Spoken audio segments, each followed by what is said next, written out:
राधे राधे। जैसा कि हम विगत दिनों से ग्रहों के कार्यकत्व और स्वभाव के बारे में अध्ययन कर रहे हैं। पिछले वीडियो में हमने मंगल के कार्यकत्व और स्वभाव के बारे में सीखा। अब इसके बाद हम बुध के कार्यकत्व और स्वभाव के बारे में जानेंगे।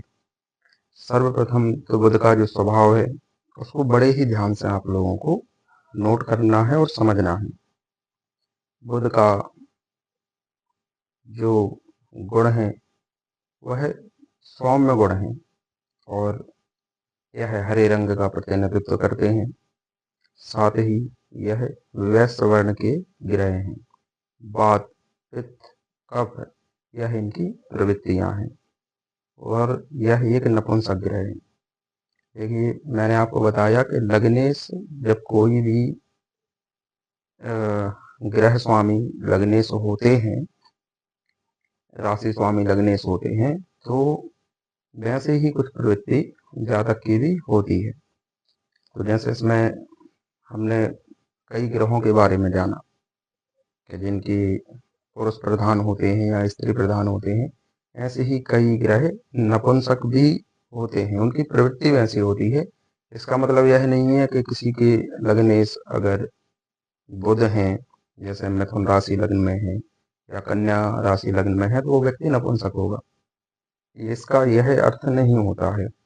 वैसे कुछ कुछ गुण उसमें प्राप्त रहते हैं, मतलब बहुत जल्दी आक्रोश में ना आ पाना या अपनी बातों को प्रस्तुत ना कर पाना, शांत शांत सा रहना, ऐसी कुछ प्रवृत्तियां उसको प्राप्त हो जाती हैं।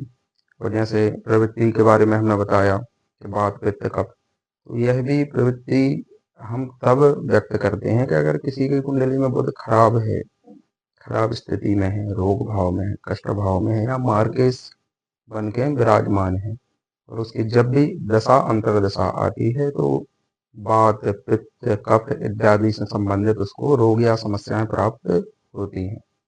इसी प्रकार बुध के कार्यकत्व भी हैं, जिनको हम समझ सकते हैं कि बुध मामा से संबंधित कार्यकत्व के अधिष्ठात्र हैं, बोलने से संबंधित और गणित से संबंधित और व्यापार से संबंधित, यह बुध के कार्यकत्व हैं। अगर हमसे कोई प्रश्न करता है कि किस क्षेत्र में हमें कार्य करना चाहिए, और अगर हमें दिख रहा है कि कर्म भाव के स्वामी अगर बुध हो रहे हैं और उनकी स्थिति बहुत अच्छी है या उनकी दशा चल रही है या भाग्येश बुध हैं या द्वितीय भाव के स्वामी भी बुध हो रहे हैं। देखिए, किसी व्यक्ति को लाभ विशेष के लिए केवल कर्म क्षेत्र को ही नहीं देखा जाता है कि हम उसका व्यापारी से या दशम स्थान से ही उसको हम व्यापार के बारे में बताएं या बोधित करें।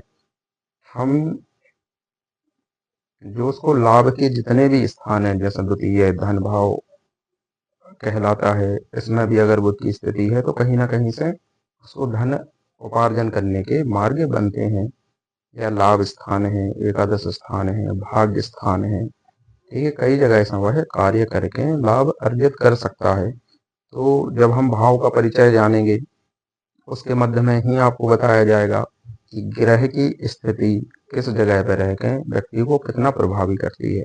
उस जगह पर आपको यह कार्यकत्व और स्वभाव कार्य में आएंगे। तो बड़े ही अच्छे से इनकी स्टडी और इनको अपने दिमाग में बैठा लेना है, जिससे कहीं आपको थोड़ी सी भी दुविधा प्राप्त ना हो और आप ठीक से कुंडली का वर्णन कर सकें।